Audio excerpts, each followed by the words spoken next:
grande urgence en médecine? Chaque fois qu'on va vous appeler pour une urgence, quelle est votre plus grande crainte? Problème cardiaque. C'est que le patient soit déjà mort. Donc là, on ne va pas vraiment rendre service, sauf signer le billet de décès. Quelle est l'urgence qui va précéder la mort? C'est l'arrêt cardiaque. Donc on l'appelle communément la mort subite. Quelle est sa première cause? C'est surtout les causes cardiaques. Et à leur tête, il y a l'infarctus. Donc quand on est jeune, on a des vaisseaux coronaires qui sont lisses, il n'y a pas d'athérosclérose, et plus on avance dans l'âge, la plaque d'athérome va se former, elle est à base de graisse et de calcaire, et un beau jour va se fissurer et entraîner une thrombose qui peut nous tuer. Donc l'arrêt cardiaque c'est quoi? C'est l'urgence absolue. Pourquoi? Parce qu'une fois la circulation interrompue, l'organe qui sera touché le plus c'est quoi? C'est le cerveau. Il faut savoir que l'arrêt cardiaque, ce n'est pas les angines. Quand on fait un arrêt cardiaque, on est mort jusqu'à preuve du contraire. Combien de gens vont sortir vivants d'un arrêt cardiaque? C'est une petite minorité. Il faut savoir que le court arrêt cardiaque, il a une date de péremption. Date de production, date de péremption. Donc en 2015, ce que je suis en train de raconter ne sera plus valable. Il y aura une mise à jour. Il y a deux grands organismes qui s'occupent de la mise à jour de l'arrêt cardiaque, c'est l'ILCOR et le RC, le Comité international de liaison pour la réanimation et le Conseil européen de réanimation. Donc ils font des mises à jour régulières pour améliorer la prise en charge. On a tous fait des études dans les années 80, années 90, ce qu'on a étudié est malheureusement plus valable en 2014. Donc vous vous rappelez qu'on nous disait, chaque fois que vous avez un arrêt cardiaque, c'est des ABC. A c'est airway, B c'est ventilation, C c'est circulation. Et à partir de 2010, ce n'est plus ABC, c'est devenu CAP. La circulation devient plus importante que la ventilation. Pourquoi? Parce qu'il y a eu des épidémies de grippe aviaire et H1N1. Donc si je fais le bouche à bouche à quelqu'un, je vais me contaminer par la grippe aviaire et je vais mourir. Donc je ne fais pas de réanimation pour sauver d'abord ma peau. Donc la ventilation a été écartée. Et on a vu que chez les patients qu'on a massés, sans faire de bouche à bouche, il y a pas mal de gens qui ont récupéré. Et on a compris que la circulation est plus importante que la ventilation. Dans les pays développés, ils ont des statistiques. États-Unis, 450 000 morts subites par an. France, 50 000. Combien de gens vont sortir vivants de l'hôpital? 5 à 10% aux États-Unis. En France, 3 à 5%. Ça veut dire que le patient a fait l'arrêt, on l'a réanimé, on l'a transporté à l'hôpital, il est resté en réanimation, et combien vont sortir vivants, bien portants? Il ne suffit pas d'intuber le patient de mettre en réanimation, il faut qu'il s'améliore à la sortie. On a résolu son problème. Donc dans les pays développés, ils ont de bonnes statistiques. Ce n'est pas pour calculer les morts. Parce que si on réanime quelqu'un, on ne le sauve pas, et on l'a réanimé correctement, on peut sauver ses organes pour la transplantation. Pourquoi on perd connaissance? Parce qu'il y a une interruption de la circulation cérébrale. Le cerveau, il consomme beaucoup d'énergie, beaucoup d'oxygène, et il n'a pas de stock. Donc chaque fois que vous aurez une souffrance cérébrale, vous aurez la perte de connaissance. Et Simoaoui l'a bien dit, un patient qui a fait un arrêt cardiaque ne sera jamais conscient parce que le cerveau ne reçoit plus suffisamment d'oxygène. Si on réanime quelqu'un dans la minute où il fait l'arrêt cardiaque, s'il récupère, c'est 100% sans séquelles. Si on réanime après 8 minutes, séquelles à 100%. On peut récupérer le cœur, mais c'est trop tard pour le cerveau. Vous avez compris cette notion? Le cerveau n'a pas de stock en oxygène et en glucose. Chaque fois que vous allez faire l'arrêt cardiaque, les cellules vont commencer à mourir. Si vous tardez à réanimer, c'est trop tard pour le cerveau. On peut relancer le cœur et c'est fini pour le cerveau. Donc on doit réanimer dans la minute où le patient fait l'arrêt. Donc aux urgences, dans les situations graves, on n'a pas le temps pour réfléchir. Donc on a fait la conception de la chaîne de survie. سلسلة الحياة. C'est 4 maillons. 4 الحلقات. Le premier maillon, c'est le diagnostic et l'alerte. Le deuxième maillon, c'est la réanimation de base. Le troisième maillon, la défibrillation précoce. Le quatrième maillon, c'est la réanimation spécialisée et la réanimation post-arrêt cardiaque. Donc 4 maillons. Donc c'est un plan de l'action pour sauver le patient qui a fait l'arrêt. Donc quand on est témoin ou secouriste, on peut faire des gestes, mais la réanimation est incertaine. Quand on est personnel soignant, on doit avoir des résultats. Donc le diagnostic de l'arrêt cardiaque, vous avez bien vu, patient inconscient qui ne respire plus. C'est suffisant pour poser le diagnostic d'arrêt cardiaque. On n'a pas besoin de stéthoscope, pas besoin de tensiomètre, pas besoin de moniteur, on a besoin de nos sens. On regarde le patient, on essaie de le stimuler, il ne répond pas, il ne respire plus, il est en arrêt cardiaque, on doit alerter et commencer la réanimation. Donc le diagnostic de l'arrêt cardiaque, regardez bien, ça demande 10 secondes. Si je vois un patient inconscient qui ne respire pas pendant 10 secondes, il est en arrêt cardiaque, je dois commencer ma réanimation. Si je veux récupérer un patient sans séquelles. 10 secondes. Je vois qu'il ne respire plus, il est en arrêt cardiaque. Une hystérique peut simuler le trouble de conscience.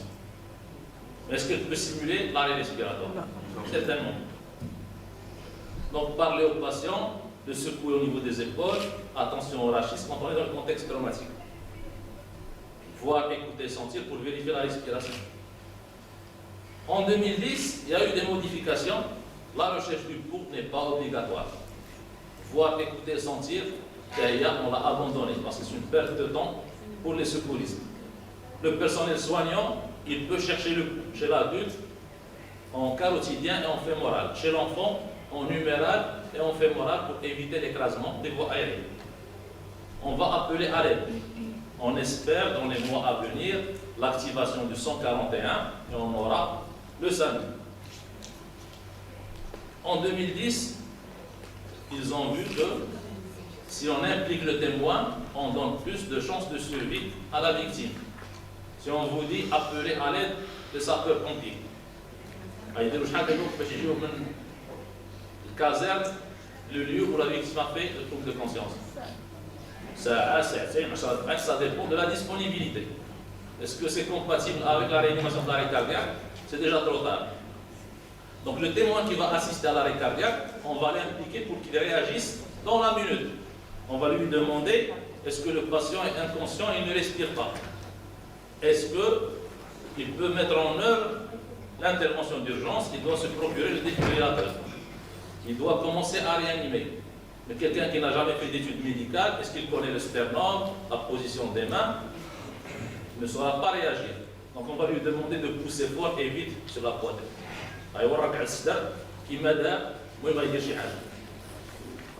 S'il a le défibrillateur, il doit le mettre en place et l'allumer pour voir s'il y a une indication au choc. Donc le diagnostic et l'alerte, ça demande moins d'1 minute. On doit réagir rapidement et on doit commencer la réanimation de base. La réanimation de base vers la liberté des voies aériennes et la compression thoracique. Donc il faut desserrer tout ce qui empêche la ventilation normale. On doit desserrer le col, la cravate, la ceinture et on doit commencer rapidement notre massage. On doit appliquer le talon de la main inférieure sur la moitié inférieure du sternum et on doit écraser le thorax. Les recommandations, c'est ça. Il faut masser sur un plan qui est dur. Il faut mettre les mains entre les deux mamelons. Ce n'est pas toujours valable chez la femme. La compression verticale doit se faire les bras tendus. Donc si on plie les coudes, si on bouge les poignets trop, on perd de l'énergie qui n'est pas bon pour la victime. On doit bien écraser le thorax, au moins 5 cm. La compression, elle est rapide, au moins 100. Chaque 30 compressions, 2 ventilations. Chaque 30 compressions, on devrait faire de bouche à bouche, comme qui est mentionné par l'appareil. Et beaucoup de gens évitent de bouche à bouche. Les 4-5 premières minutes, on n'a pas besoin de ventilation. Donc quand on va comprimer la poitrine, on va générer un débit cardiaque pour faire circuler le sang. Le bouche à bouche, beaucoup de gens sont réticents. Ils ont peur du sida, l'hépatite, tuberculose, et plus grave, les grippes aviaires H1N1 par exemple. Ça tue en quelques heures, quelques jours. Donc si vous ne voulez pas masser, ce n'est pas éthique de laisser quelqu'un mourir. Et si vous ne voulez pas faire de bouche à bouche, c'est votre droit. Moi, je vous dirais une cause qui pousse le médecin à ne pas faire de bouche à bouche. Chaque fois qu'on est inconscient, qu'est-ce qu'on fait? Souvent, on vomit. Est-ce que vous allez appliquer votre bouche sur quelqu'un qui a vomi? C'est dégoûtant. Vous serez inefficace de toute façon. Donc, l'astuce que vous devez avoir le ballon. Sinon, si vous avez les parents de la victime qui sont là, poussez-les à faire le bouche à bouche. Vous serez d'accord pour faire le bouche à bouche chez l'enfant, chez un parent à vous, mais pas pour les autres. Donc, poussez les gens à faire le bouche à bouche à leur membre de la famille. Quand on était dans les années 90, on nous disait chaque 5 compressions, une ventilation. Dans les années 2000, on est passé à 15 compressions, 2 ventilations. Et en 2005, 2010, on est passé à 30 compressions, 2 ventilations. Vous avez vu que la circulation elle est plus importante que la ventilation. Donc quand on fait le massage cardiaque, on écrase le cœur entre 2 plombs durs. Il va se vider, il va se remplir. D'accord? Donc ça va faire circuler. Un patient qu'on masse correctement, il sera à 7,1 de tension. Ce n'est pas beaucoup, mais c'est suffisant pour maintenir une circulation qui va sauver le cerveau. Quand on a un patient qui a fait l'arrêt cardiaque, on est tenté par le ventiler rapidement, si on a le réanimant. On a vu que les patients qui ont été réanimés, ventilés à 12 cycles par minute, ont mieux survécu que ceux qui ont été ventilés à 30 fois par minute. Donc quand on fait l'arrêt, on pense qu'on a une dette en oxygène. Donc le fait de faire des ventilations rapides, ça peut sauver le patient. Regardez, les patients ventilés 12 fois survivent mieux que ceux ventilés 30 fois. Chaque fois qu'on souffle dans la poitrine, on fait chasser le sang vers la périphérie. Là, on a besoin de ce sang pour qu'il monte au cerveau. Quand on gonfle le poumon, on fait disperser le sang en périphérie. Donc, ventiler seulement 12 cycles par minute, c'est largement suffisant. Donc, premier maillon, 10 secondes de diagnostic, alerte dans la minute. On commence la réanimation. Bien écraser le thorax, les bras tendus. Talon de la main sur la moitié inférieure du sternum. Vous avez déjà vu ça. Troisième maillon, c'est le défibrillateur. Donc, c'est une machine qui marche sur pile. On n'a pas besoin de prise. Parce qu'à la rue, est-ce qu'on aura la possibilité de brancher l'appareil? Non. Donc, il va délivrer une énergie électrique. Quand vous avez un PC qui bug, qu'est-ce que vous faites? Vous l'éteignez, vous rallumez. Donc, c'est quoi la fibrillation? C'est un cœur qui ne se contracte pas correctement parce que l'ordre qu'il reçoit du tissu nodal n'est pas bon. Donc, quand on va choquer, on va restituer un ordre correct pour le muscle. Vous avez compris ça? Donc, le rôle du défibrillateur, c'est de relancer une activité électrique correcte pour avoir une contraction. La fibrillation, c'est l'équivalent d'une convulsion. Ce n'est pas efficace pour avoir une bonne contraction qui génère le débit qui est nécessaire. Donc on a compris que le défibrillateur est intéressant et on l'a mis près de l'extincteur. Et maintenant ça se généralise dans les banques, les aéroports, les grandes surfaces. Et ce n'est pas normal qu'un agent de sécurité sache le manipuler. Le médecin donc, le médecin doit savoir manipuler, c'est simple. C'est un appareil qui parle. Il va vous demander d'appeler à l'aide, de mettre en place les électrodes, il va analyser le rythme et il va vous dire quoi faire et même vous aider pour la réanimation. Donc l'énergie délivrée par le défibrillateur semi-automatique, elle est pratiquement de moitié par rapport à celle du défibrillateur habituel qu'on a à l'hôpital. C'est juste 200 joules. Parce que l'onde, elle fait un va-et-vient. L'hôpital, c'est un seul sens, apex sternum. D'accord? Ça c'est quoi? Une tachycardie ventriculaire. Quand le cœur bat de façon très rapide, il ne génère pas un bon débit. Donc il ne donne pas une bonne circulation. Donc c'est une indication au choc quand on n'a pas de coup. Donc si on a un patient monitoré, on va voir s'il fait une TV, s'il fait une fibrillation, s'il fait une asystolie. Donc l'arrêt cardiaque, finalement, c'est 3 formes. La TV, la fibrillation, la systolie. Et on a compris que 50% des arrêts cardiaques passent par une fibrillation. Donc c'est pour ça qu'on a généralisé les défibrillateurs. D'accord? Si on ne fait rien pour une fibrillation, elle finit par devenir asystolique. Donc il est plus intéressant de réanimer une fibrillation qu'une asystolie. Quand on a la fibrillation, qu'est-ce qu'on fait? On choque. Quand on a la systolie, qu'est-ce qu'on fait? On masse et on attend l'adrénaline.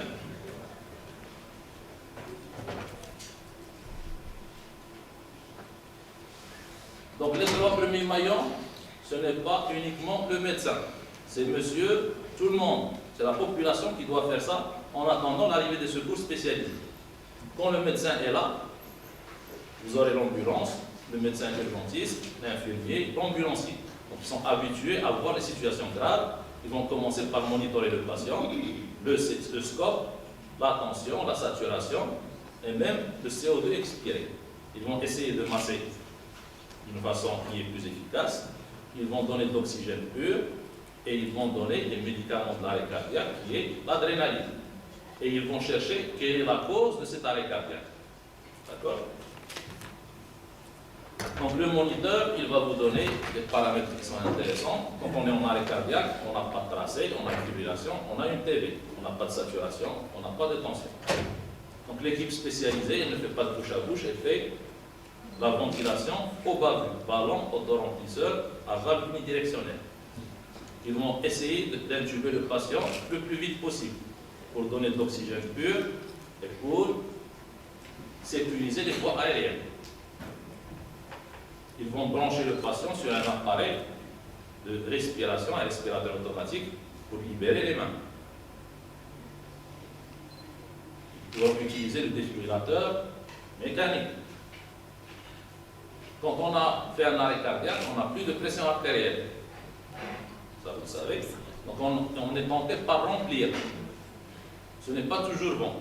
Quand on a fait un arrêt cardiaque, sauf hypovolémie, il ne faut pas remplir. Il ne faut pas mettre de glucosé parce que c'est mauvais pour le cerveau. Le glucosé, il donne de l'œdème cérébral. Donc c'est comme le trauma crânien, pas de glucosé. Les médicaments qu'on doit utiliser dans l'arrêt cardiaque, c'est essentiellement l'adrénaline. On va mettre 1 mg toutes les 3 minutes jusqu'à décision d'arrêter la réanimation. Après 3 chocs, si on voit que le patient est toujours en fibrillation, on a le droit de lui donner un antiarythmique qui s'appelle l'accordaron. Donc l'adrénaline, quand on va la donner, elle va serrer les vaisseaux et elle va stimuler le cœur pour qu'il se contracte. Sauf que dans l'arrêt cardiaque, la voie veineuse devient parfois impossible. Déjà chez l'enfant, les infirmières elles passent la matinée pour piquer le scalp. Donc chez quelqu'un qui a fait l'arrêt cardiaque, la voie devient parfois impossible. Donc qu'est-ce qu'on va faire pour donner l'adrénaline? On a cherché ce qu'on appelle la voie osseuse. Au niveau de la jambe, la face antéro-interne, vous avez l'os directement sous la peau. Donc si on met un trocar dans la métaphyse, on va perfuser les médicaments quand on a besoin.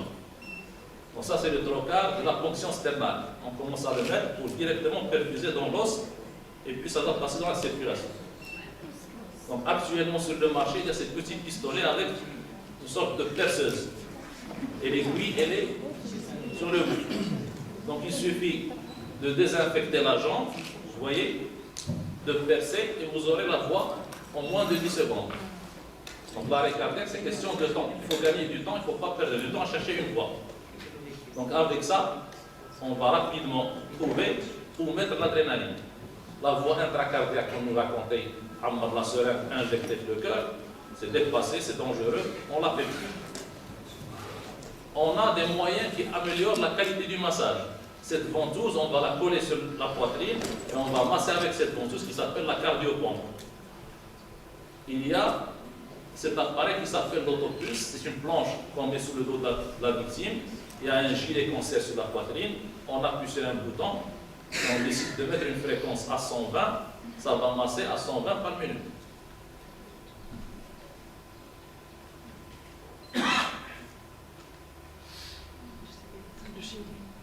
L'appareil va masser indéfiniment jusqu'à la décision d'arrêter la réanimation.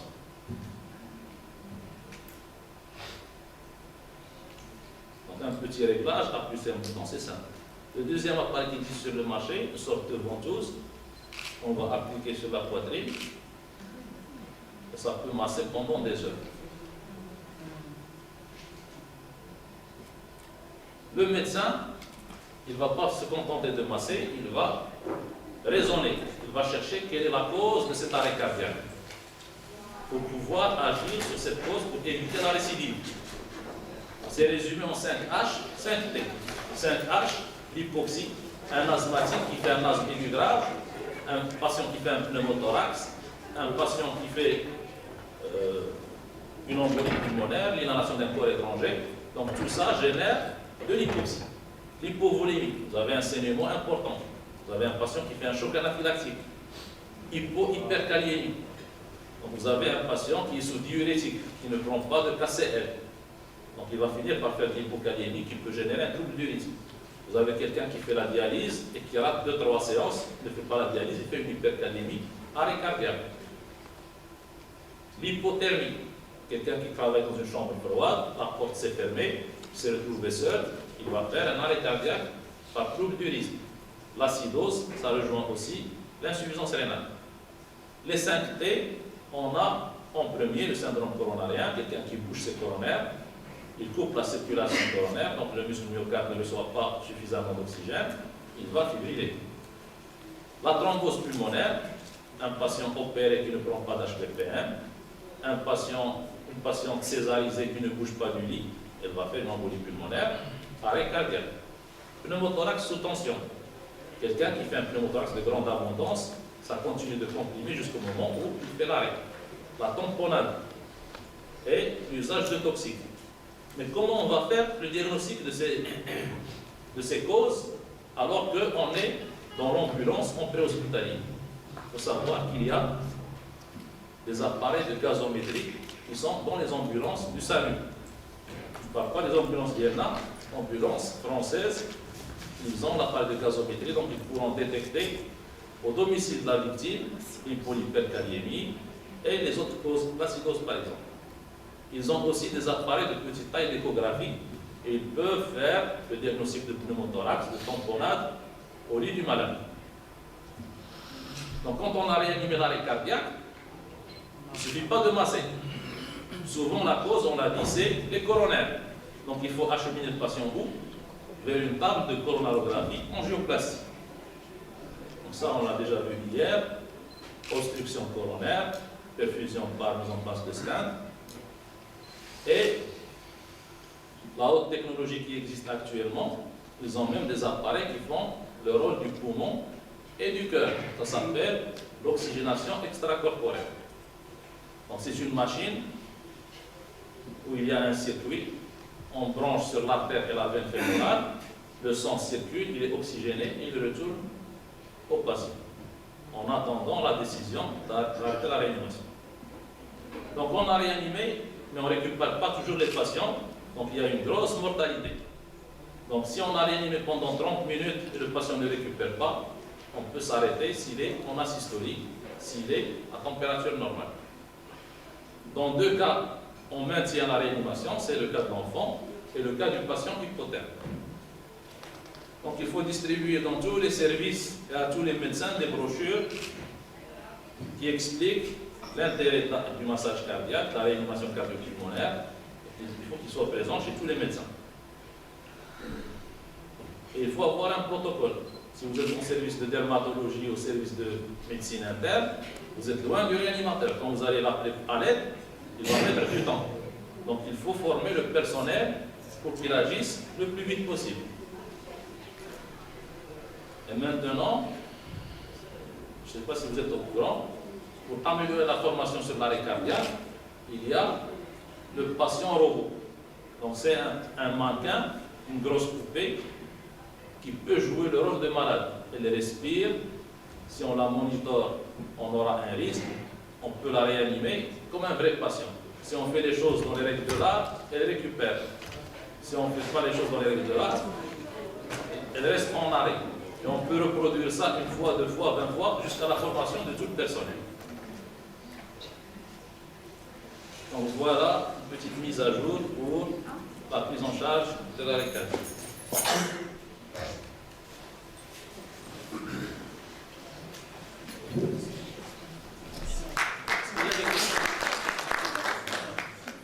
Nécessaire par rapport aux travaux pratiques que nous avons fait tout à l'heure avec le professeur Bouaoui.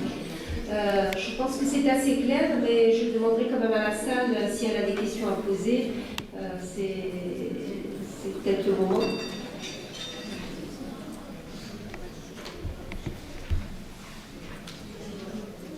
Il est évident qu'il faut une formation médicale continue et il faut reprendre des ateliers assez souvent parce que tout ce qui est geste urgent, comme vous l'avez bien précisé, a une durée de 5 ans et qu'il faut tout le temps se mettre à jour ce qu'on va voir. Mais déjà, je pense que pour cette première journée, on espère seulement que les gens d'Yalhim vont pouvoir équiper leurs trousses d'urgence et que les gens de l'administration présents ici avec nous ont bien compris le message de l'achat du matériel urgent à avoir à l'hôpital.